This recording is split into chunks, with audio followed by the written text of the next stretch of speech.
Yan, be. Nakuha ko na. Na-pick up ko na yung good morning. Good morning.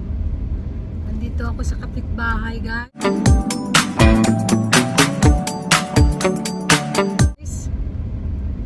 Kinuha ko na yung binigyan ako ng ampalaya, guys. Mahilig din kasi siya sa mga gulay. Nagtatanim sila sa backyard. Pero direct sila sa soil yung pagtatanim nila. Hindi kagaya sa akin, nagtanim ako ng ampalaya, hindi siya direct. Nasa paso, kaya ibang-iba. Ibang-iba yung bunga, guys. Mamaya papakita ko sa inyo pag uwi sa bahay.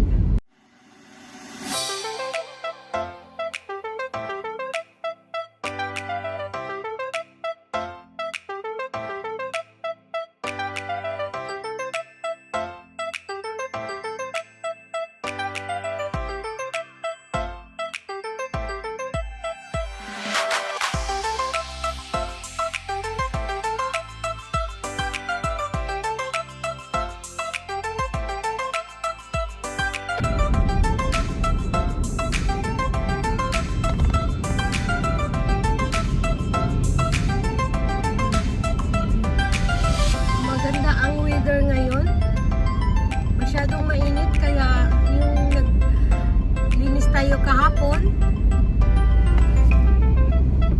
ay hindi natin na ngayon, araw na to. Mamayang hapon na lang siguro tayo, mga alas 5 na naman or quarter to 6, kasi pag ganito tirik na tirik ang araw, mangingitim tayo lalo, guys. Ang init. At pagkatapos ko paglinis kahapon, nag-walking ako ng 1 hour and a half. Ayan, okay na yung aking pakiramdam, guys. Pero yung boses ko, mapansin nyo, ay namaos pa rin at yung ilong barado konti. Ayan, pero wala ako talaga akong lagnat. Pero bukas, meron akong medical check-up na naman uli sa aking blood sugar. At doon ko na lang sasabihin na nagkaroon ako ng trangkaso isang linggo din hanggang ngayon. Ayan. Hindi, wala yun. Pero wala, isang beses lang yung nagkaroon ng nung umpisa. 37 degrees ang ko. So may lagnat ako. Ngayon, normal. Pagka kinabukasan wala naman. Normal na yung ko. 27 ba ngayon? 28 bukas, diba? Bukas maraming magba-barbecue dito. Ayan, hinahanda na, hindi pa niligpit yung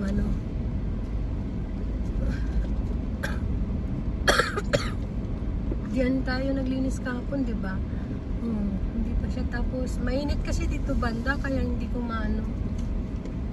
malinis-linisan sa umaga. O yan, tingnan nyo dyan. Tingnan nyo dyan. Diba hindi siya mainit, kaya lagi siya diyang malinis. Kahit anong oras ako dyan, mga hanggang alas 11, alas 12, hindi siya mainit dyan. Sa likod ang sobrang init.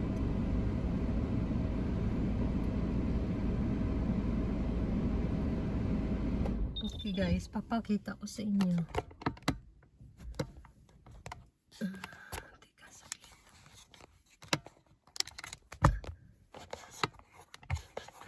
Paano nga to? Ayan. Ito pa siya, guys. Ang dami. Napakadami. Ilang pera. Ang haba ng gaganda ng ampalaya niya, guys. Ano daw ang nilagay niya ibang dumi ng baka. Ayun. Ang laki. Yan, ang laki, grabe. Bagong pitas talaga. Pag ganito dito sa akin, ako.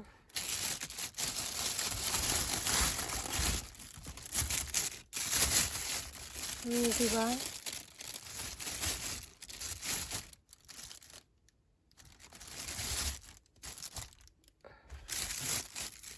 Ang dami pala. Paano ito kainin? Kung meron sana ako maraming ano.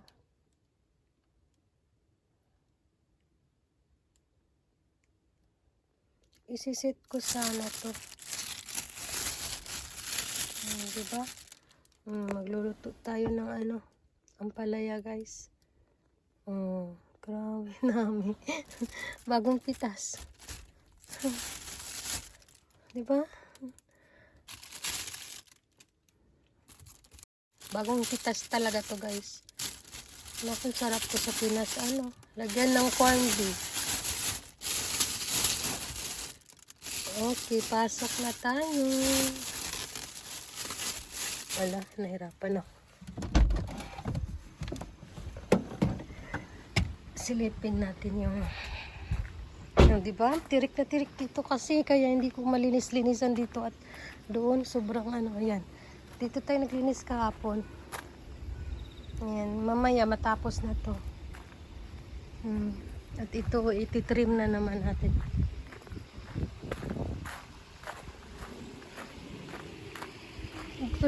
Dito lang talaga ang ano maganda. Maganda ano kasi linis na linis. 'Di ba? Linis na linis 'yan. Malapit magti-trim na din tayo. 'Di ba?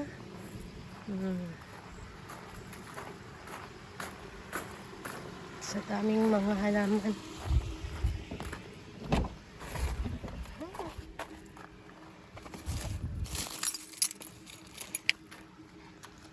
Grabe. Ang daming ano. Paano ko ito dalhin?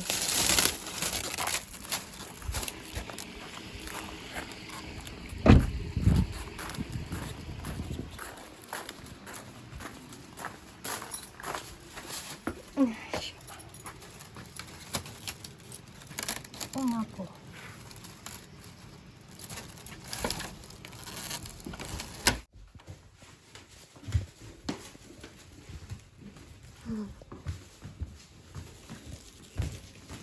Mami.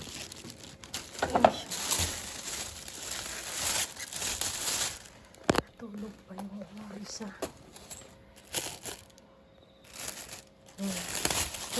Ilang piraso. Nako.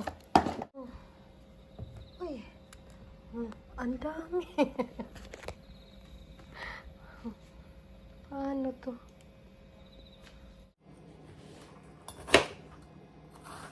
Masyadong mahaba.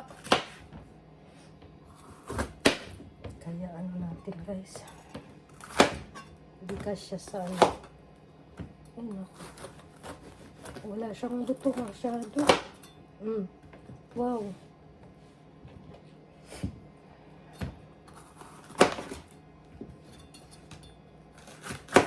Diba?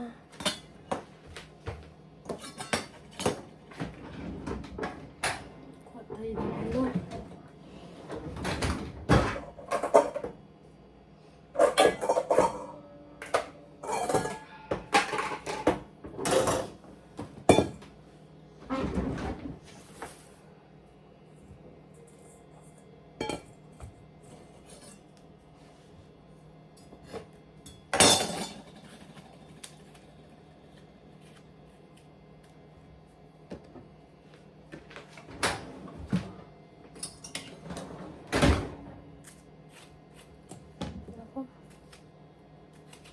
Pag ganito guys, sa Pinas ay siguro sarap ng kain pag mga ganito sa Pinas. Pag iba ay hindi na masira, kamayin na lang tayo masira.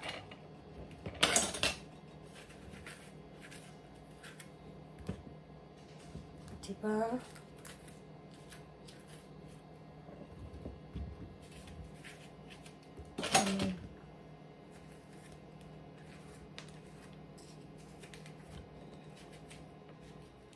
Ako, ang dami.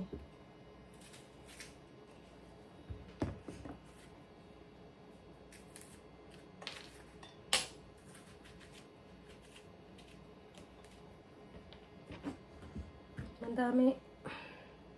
Masarap to sa maraming pamilya. ulamin. Naalala ko nung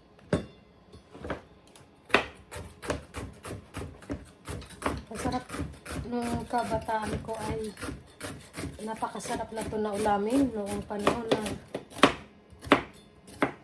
at mahal to sa Pinas. Tapos kailangan marami kasi kami magkapatid, talagang hati-hati, hating kapatid. Kailangan manipis siya guys, kasi masarap siya sa itlog at lalagyan ng alamang. So yung recipe natin ay kailangan siya manipis. Ang pinakadabis nito, ayan.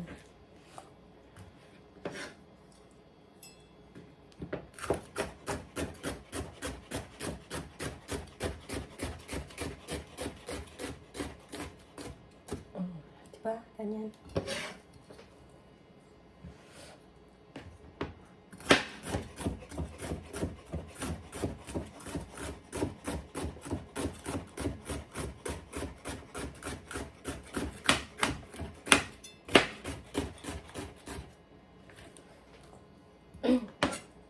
Lalagyan natin po ng alamang at saka itlog lang. So, sa sunod na naman, iba-ibahin natin ang luto, guys. Pag walang nag-PM na ako sa mga suki ko eh.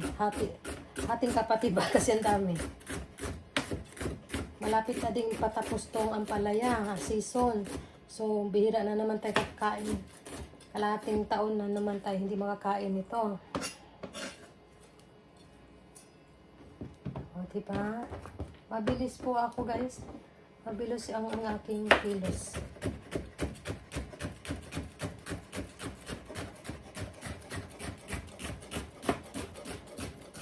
Oh.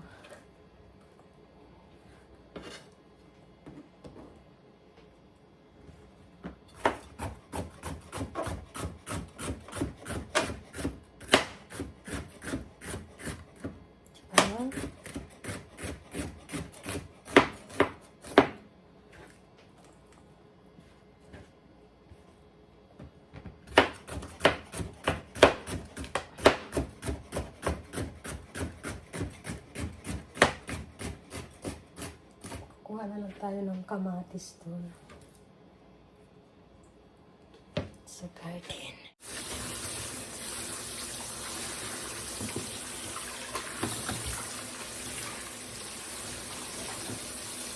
Ayan, hugasan natin.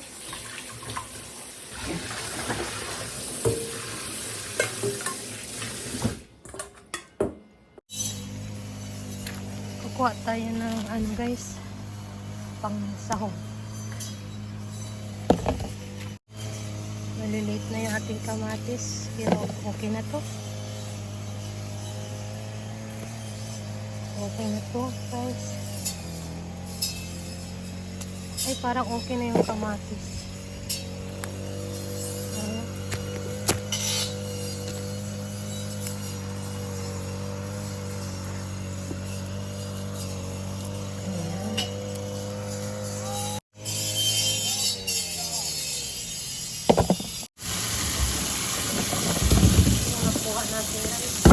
Patapos na kasi wala na.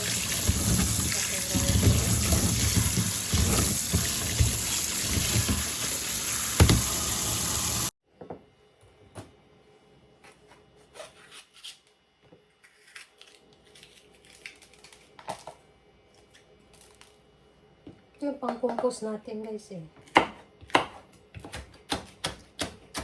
Compose. O, diba?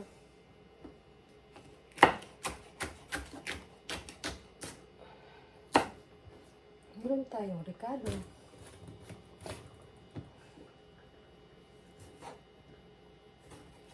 Maliliit na kamatis. Makapakinabangan pa. O, diba? Ouch! Nahulog pa.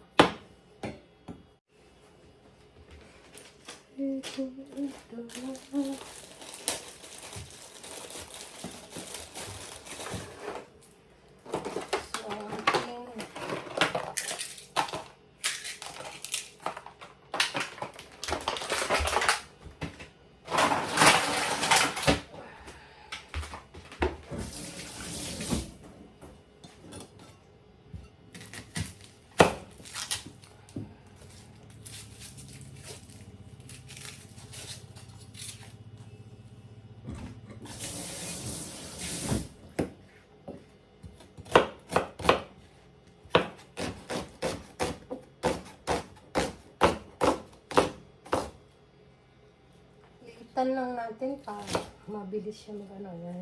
So, tama na yun.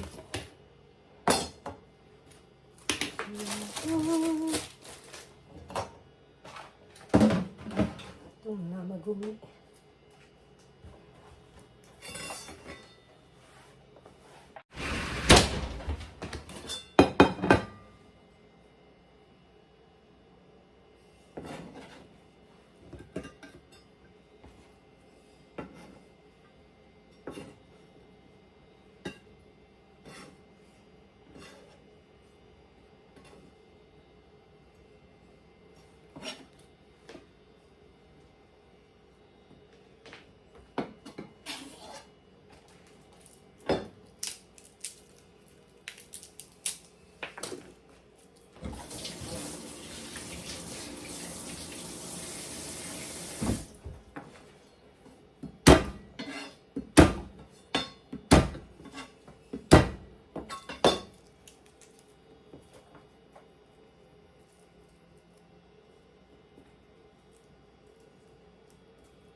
Yan na guys, mag-uumpisa na tayo magluto. Ayan, ilagay ko na yung garlic. Dapat pala unahin ko yung karne para hindi na tayo magamit ng mantika. Para doon na tayo kukuha ng mantika. May sibuyas tayo at fresh from the garden, mini garden, ang atsal natin at ang kamatis, ang ating ampalaya. So yan ang gagawin natin ngayon. Lutuin natin guys, ang ating almusal.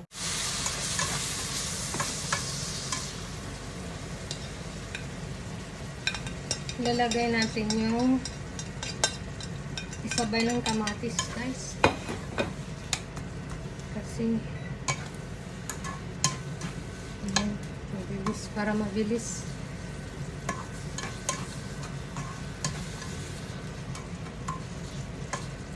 Nilagay ko yung karne, diba ano siya,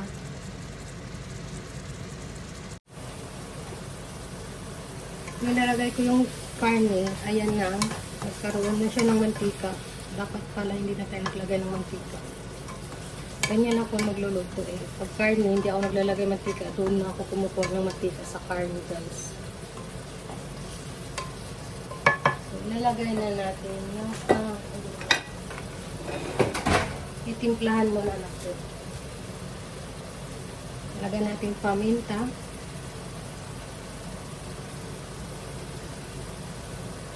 Pamintang duro.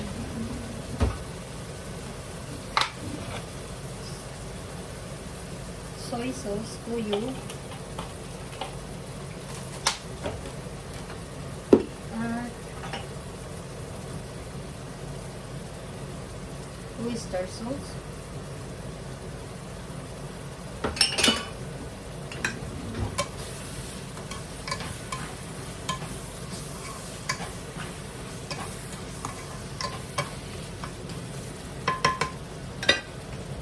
Lalagyan natin ng konting asin para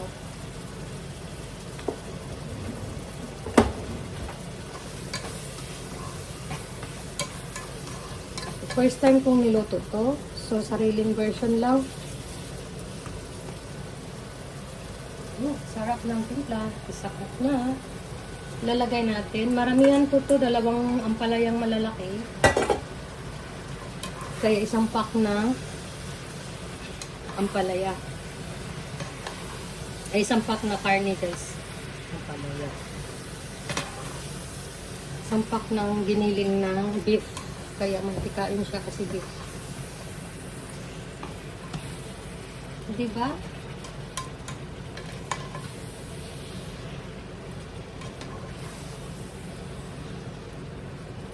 So, ito ngayon,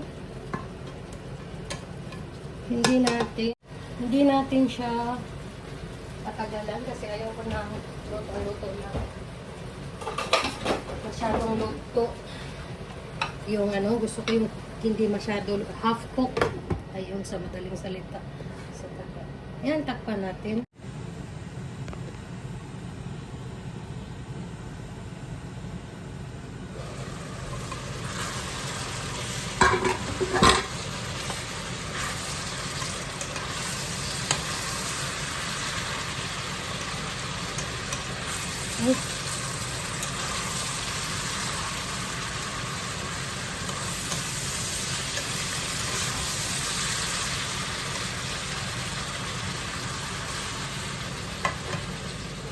Ayan na, luto na.